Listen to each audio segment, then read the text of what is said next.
Здравствуйте, дорогие рукодельницы, мои любимые подписчики и гости канала. Сегодня опять буду делать синель, но в этот раз я решила сделать классический вариант. Я много изучила всяких разных источников про синель, и поэтому буду делать все по правилам. Первое правило, совет, это то, что нижний слой ткани должен быть побольше, чем верхние слои. Для того, чтобы потом удобнее было разрезать, если мы делаем классическую, вот под углом 45 градусов будем строчить и резать потом, и нам потом удобнее будет находить наши слои, если нижний нам не надо будет каждый раз выискивать. То есть нижний слой чуть больше, чем все остальные. Слои в этот раз я делаю... Вот, значит, нижний, который мы не трогаем, не будем резать. Потом у меня вот такой вот разноцветный голубой. Это еще советский ситец. Мама мне отдала из своих запасов. Потом вот такой вот у меня однотонный желтенький.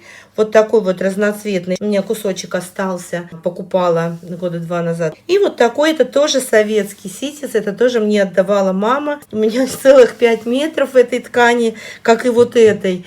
Поэтому я решила их использовать. Второе правило – это то, что верхний слой должен быть с крупным рисунком. В этом случае этот рисунок как-то будет проглядывать и будет нарядно смотреться.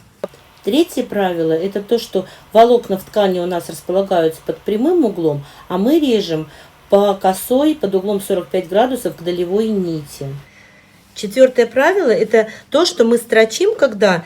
то мы длину стежка делаем не больше 2 миллиметров. Натяжение верхней нити мы выбираем в зависимости от того, какой у нас слой вот этот сэндвич, какой толщины. Ну и я уже в прошлом видео говорила, когда делала медвежонка на наволочке синель. Я ссылочку оставлю в описании для тех, кто не видел это видео. То, что мы выбираем, желательно новую иголку, потому что такое количество слоев ткани надо будет пробивать наши иголки. Берем новенькую, чтобы она была остренькая. Размер моей заготовки получается 66 на 44 сантиметра. Поэтому я по вертикали разделила на 3 отрезка по 22 сантиметра и по горизонтали разделила пополам. У меня получилось 6 квадратов по 22 на 22 сантиметра. И именно вот эти квадраты я уже буду разлинеивать, чтобы потом стягать эту заготовку.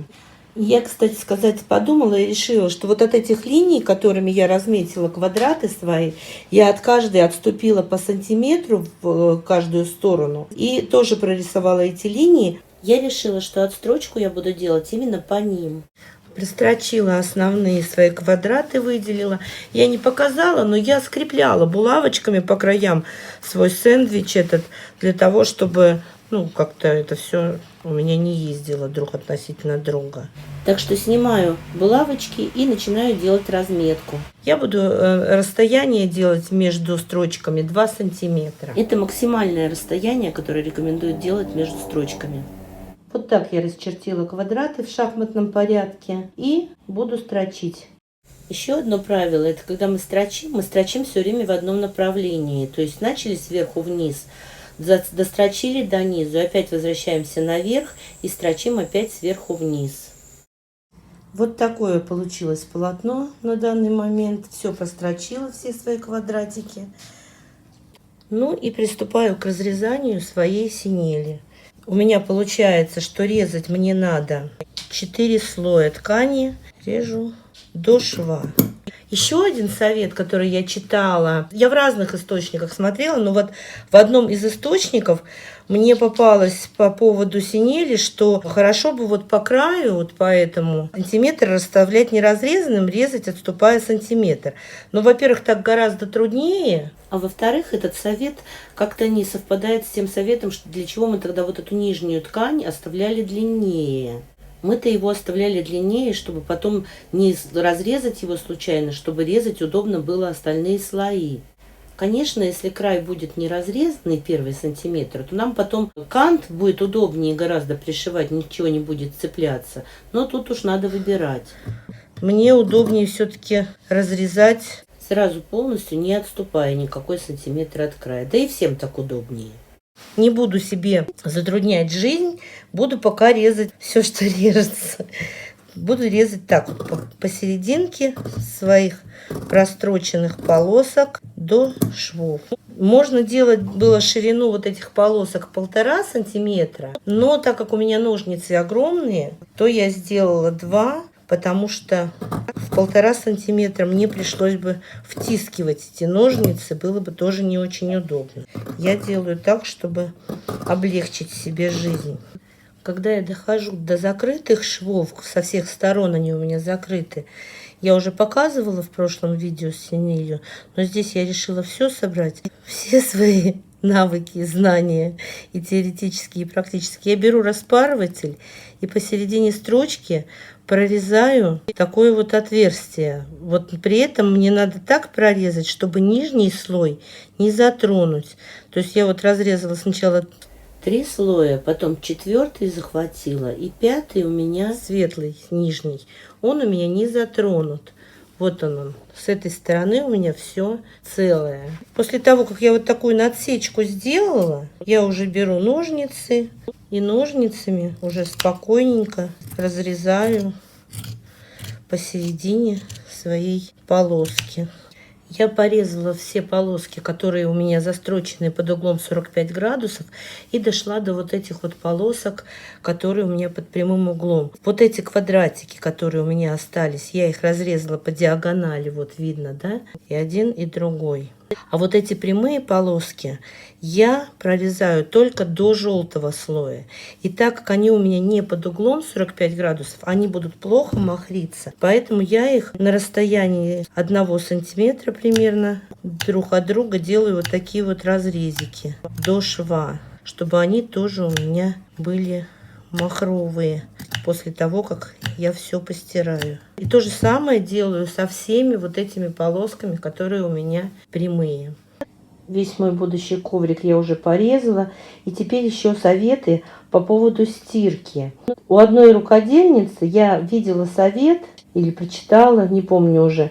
Она говорила, что она никакие ткани перед тем, как делать синель, не стирает. А у меня все ткани вот здесь вот, все постиранные заранее, то есть я подготавливала ткани, чтобы они не сели потом, после того, как сошью что-то. Но что я могу посоветовать, что либо делайте все из постиранных, либо делайте все из непостиранных, чтобы если они садиться станут, то чтобы это хотя бы более-менее было равномерно.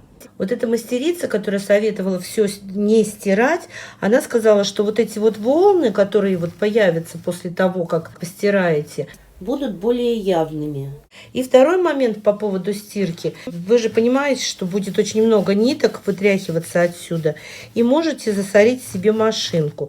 Поэтому стирайте в какой-нибудь, или наволочку всуньте вот это свое полотно, или специальные мешки вот бывают для стирки, для бережной, чтобы все эти ниточки, они остались в этом мешочке, а машинку вашу не портили. Ну, все, теперь после стирки встретимся.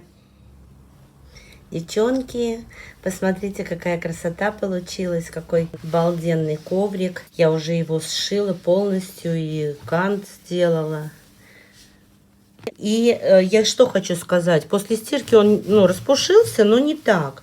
И я пробовала и вот такой вот пластиковой щеткой его пушить.